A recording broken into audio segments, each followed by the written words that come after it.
कहते हैं पुराने ज़माने में बल्ख का एक बड़ा शहर आबाद था, जहां सुल्तान रुकनुद्दीन नाम का एक ताकतवर बादशाह राज करता था।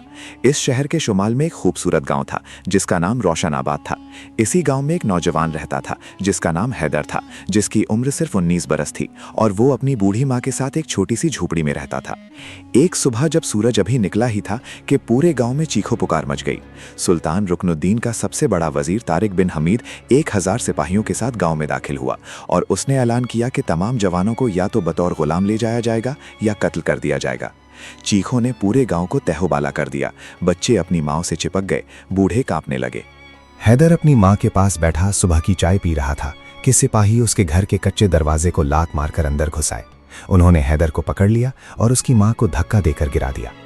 माँ ने बूढ़े हाथ फैलाकर कहा, मेरा बेटा, मेरा इकलौतिया बेटा, इसे मत ले जाओ। लेकिन सिपा सलार ने उसकी बात ना सुनी। हैदर ने सिपाहियों से कहा, मुझे जाने दो, मेरी माँ बीमार है। लेकिन जवाब में उसे तमाचा मिला। उसकी माँ फरियाद करती रही लेकिन कोई सुनने वाला ना था।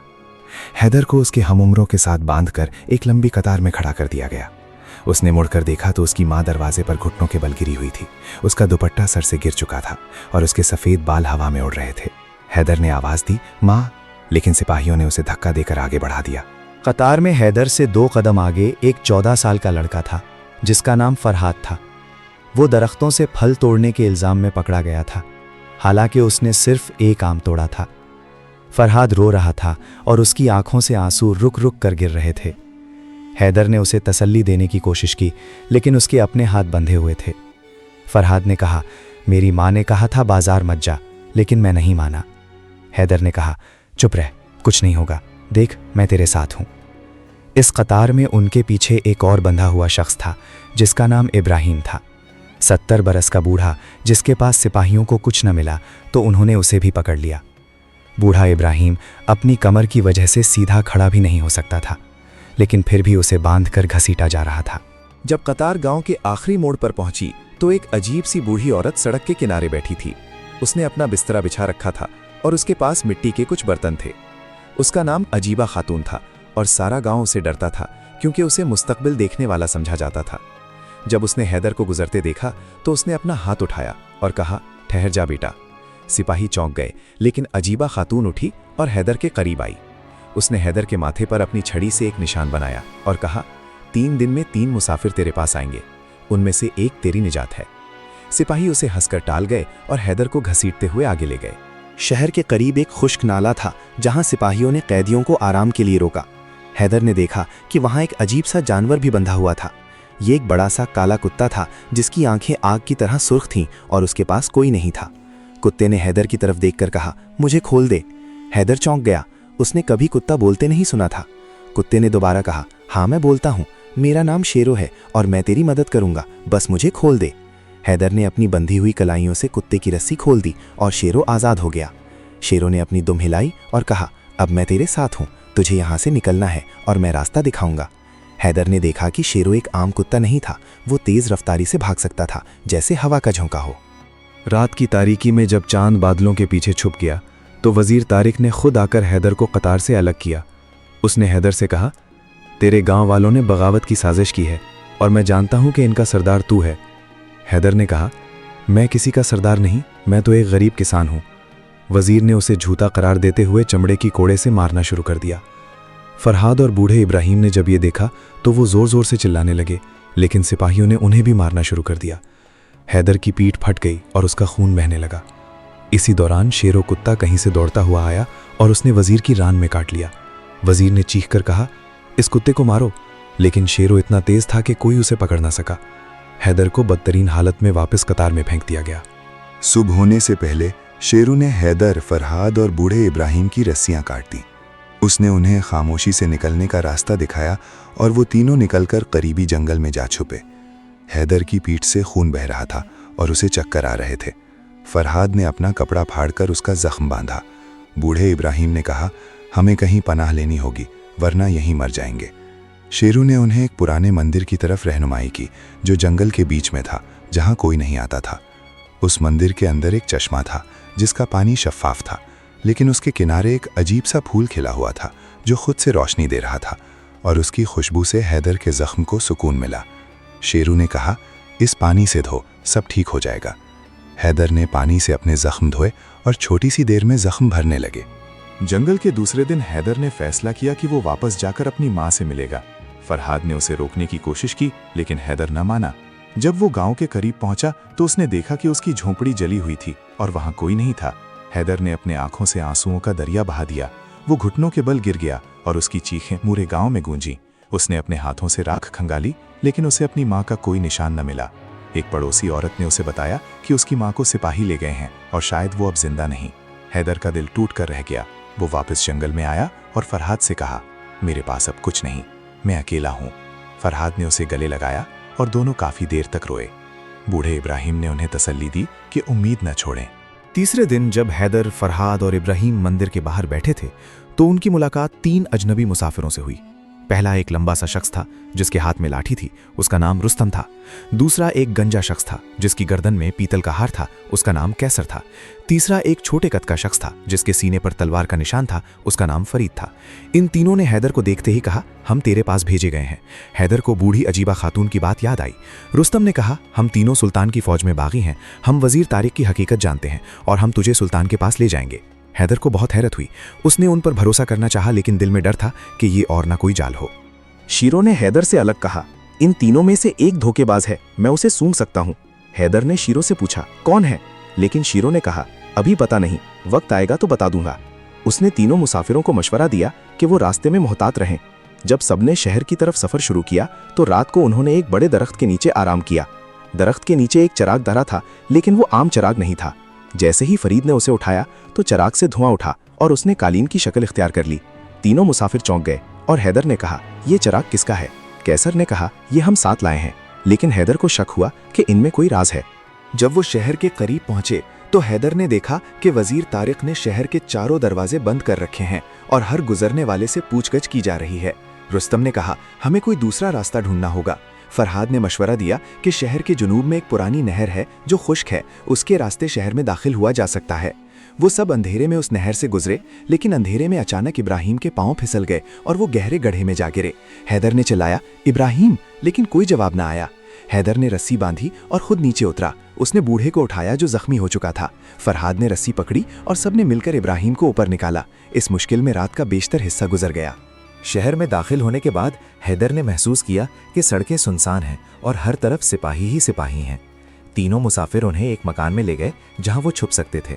ये मकान एक पुरानी हवेली थी जिसके तहखाने में बहुत से पुराने नक्शे और किताबें रखी थीं। हैदर ने सोचा कि शायद यहीं से कुछ मदद मिल जाए, लेकिन अचानक दरवाजे पर दस्तक हुई। किसी ने कहा, खोलो, शाही हुक्म है। सबके चेहरे पीले पड़ गए। कैसर ने हैदर को एक कमरे में छुपा दिया और खुद दरवाजे पर गया। सिपाहियों ने पूछा, तुम कौन हो? कैसर ने जवाब दिया, हम मुसाफिर हैं, रात गुजारनी है। लेकिन सिपाही बेवकूफ न थे, उन्होंने पूरी हवेली की तलाशी ली। हैदर छुपे कमरे में एक अजीब किताब देखी जो खुद ब खुद खुल गई। इस किताब के सफ़ात पर मुस्तकबिल के वाक़यात लिखे हुए थे। हैदर ने देखा कि एक सफ़े पर लिखा था कि 3 मुसाफिर दरअसल वजीर के जासूस हैं। उनमें से एक ने हैदर के बाप को कत्ल किया था। हैदर के होश उड़ गए। उसके बाप की मौत तो पुरासरार थी जब वो छोटा था। वो कमरे से बाहर आया और सीधा रुस्तम के पास गया और उससे पूछा, तुम लोग असल में कौन हो? रुस्तम ने जवाब देने की कोशिश की, लेकिन शेरो कुत्ता जोर से भौंका और फरीद के पीछे भागा। फरीद ने वहीं से दौड़ना शुरू कर दिया, लेकिन शेरो तेज था, उसने फरीद को पकड़ लिया। फरीद ने घबराकर सच बता दिया कि वो वजीर का भेजा हुआ था। लेकिन जैसे ही फरीद पकड़ा गया, हकीकत में रुस्तम ने अपनी छुरी निकाली और उसे हैदर के सीने पर रख दिया। रुस्तम ने कहा, तुमने ठीक पहचाना, लेकिन असल जासूस मैं हूँ। फरीद तो बस तवज्जो हटाने के लिए था। हैदर ने छुरी को देखा और फिर बोला, मेरे बाप को तुमने क्यों मारा? रुस्तम ने बताया कि तेरे बाप ने वजीर की बदनवानियों का राज जान लिया था, इसलिए मुझे उसे खत्म करने का हुक्म दिया गया। हैदर की आंखों में आंसू आ गए, लेकिन उसने हिम्मत ना हारी। इसी दौरान शेरों ने रुस्तम के हाथ पर हमला कर दिया और छुरी नीचे गिर गई। फरहाद ने वो छुरी उठा ली और हैदर को बचा लिया। रुस्तम को बांधकर एक कमरे में बंद कर दिया गया। कैसर और फरीद असल में बेगुनाह थे। उन्होंने हैदर से माफी मांगी कि वो झूठ बोले थे। रुस्तम पकड़े जाने के बाद हैदर ने किताब में मजीद पढ़ा कि सुल्तान असली में एक नेक बादशाह है, लेकिन वजीर तारिक ने उसे जादू के जरिए काबू में कर रखा है। दरअसल वजीर सुल्तान को एक खास किस्म की शराब पिलाता था, जिससे सुल्तान बेहोश हो जाता था और वो वक्त में खो जाता था। ये शराब उसे अपने हालात पर काबू पाने से रोकती थी। हैदर ने अपने साथियों से कहा कि उन्हें सुल्तान तक पहुंचना है और उसे हकीकत बतानी है, लेकिन ये आसान ना था क्योंकि सुल्तान के महल में जाने के लिए एक खास पहचान चाहिए थी। बच्चे फरहाद ने मशवरा दिया कि वो अपने छोटे कद का फायदा उठाते हुए महल के बावर्ची खाने में दाखिल हो जाए और सुल्तान के खाने में एक नोट छुपा दे। लेकिन वजीर तारिक को हैदर की सब साजिशों का पता चल गया था। उसने एक रात अचानक छापा मारा और हैदर, फरहाद और इब्राहिम को गिरफ्तार कर लिया। उसने फरहाद और इब्राहिम को तो कोड़े मारे, लेकिन हैदर को उसने खुद अजियत दी।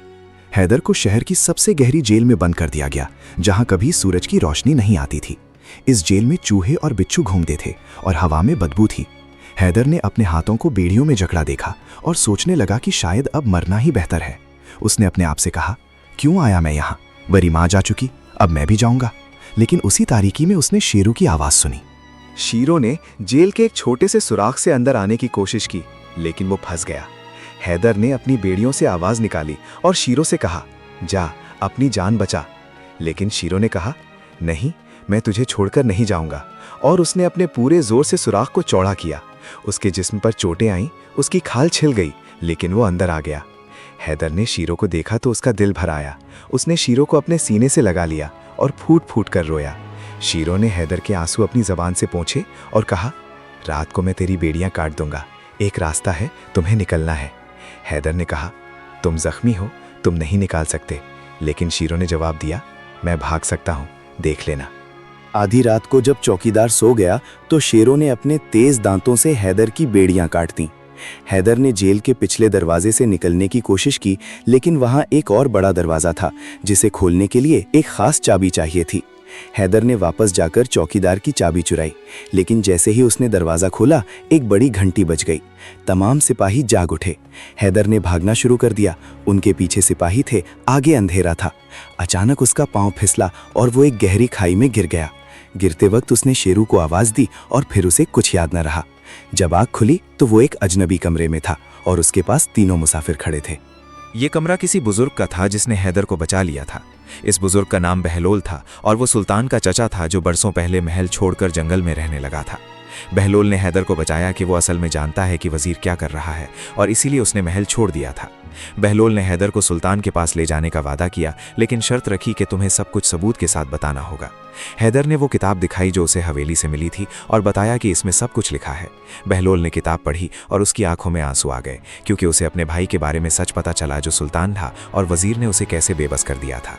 बहलोल ने हैदर को सुल्तान के पास ले जाने का रास्ता बनाया। वो महल में एक खुफिया रास्ते से घुसे जो बरसों बंद था। जब वो सुल्तान के कमरे में पहुंचे तो सुल्तान बेहोश पड़ा था और वजीर उसके पास बैठा था। वजीर ने हैदर को देखते ही कहा, तो आ गया हरामी। लेकिन इस बार हैदर अकेले नहीं था, उसके साथ बहलोल, फरहाद, बूढ़ा इब्राहिम, कैसर और फरीद थे। शेरों भी वहां था और उसने वजीर पर हमला कर दिया। वजीर ने अपनी तलवार निकाली, लेकिन फरहाद ने एकदम पीतल का बर्तन उसके सर पर दे मारा और वो बेहोश हो गया। सुल्तान की आंख खुली, लेकिन वो पहचान न सका कि कौन है, क्योंकि शराब के असरात अभी बाकी थे। बहलोल ने सुल्तान को पानी पिलाया और उसके माथे पर हाथ रखकर दुआ की।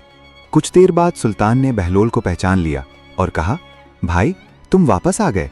बहलोल ने सुल्तान को बताया कि वजीर ने उसे किस तरह बेहोश कर रखा था और किस तरह उसने लोगों पर जुल्म ढाए। सुल्तान को अपने ऊपर गुस्सा आया। उसने वजीर तारिक को जगाया और उससे पूछगछ की। वजीर ने पहले तो सब झुटलाया, लेकिन जब हैदर ने वो किताब सुल्तान को दिखाई जिसमें वजीर के तमाम जराइम दर्ज थे, तो वजीर के पास जवाब ना रहा। सुल्तान ने हैदर को अपने करीब बिठाया और कहा, तुमने मेरी आंखें खोल दी, अब मैं तुम्हें इनाम दूंगा। हैदर ने सुल्तान से कहा, मेरी माँ को भी वजीर ने अगवा किया था, वो कहाँ है? वजीर ने कहा, तुम्हारी माँ मर चुकी। लेकिन उसी वक्त वही बूढ़ी अजीबा खातून जो बाबा के भेष में आई थी कमरे में दाखिल हुई। उसने कहा, नहीं, उसकी माँ जिंदा है और उसे तुमने अपनी कोठरी में बंद कर रखा है। हैदर चौंका।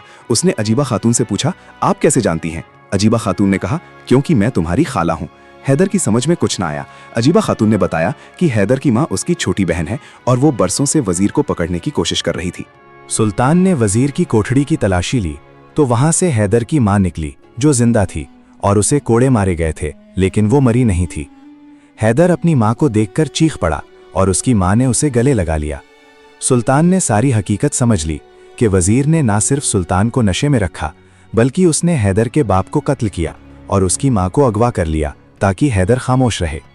सुल्तान ने अदालत लगाई और वजीर तारिक को उम्र कैद की सजा सुनाई। रुस्तम को भी कैद हुई और बाकी बेगुनाहों को रिहा कर दिया गया। हैदर को सुल्तान ने अपना मुशीर बना लिया और फरहाद को सिपा सलारी का ओहदा दिया।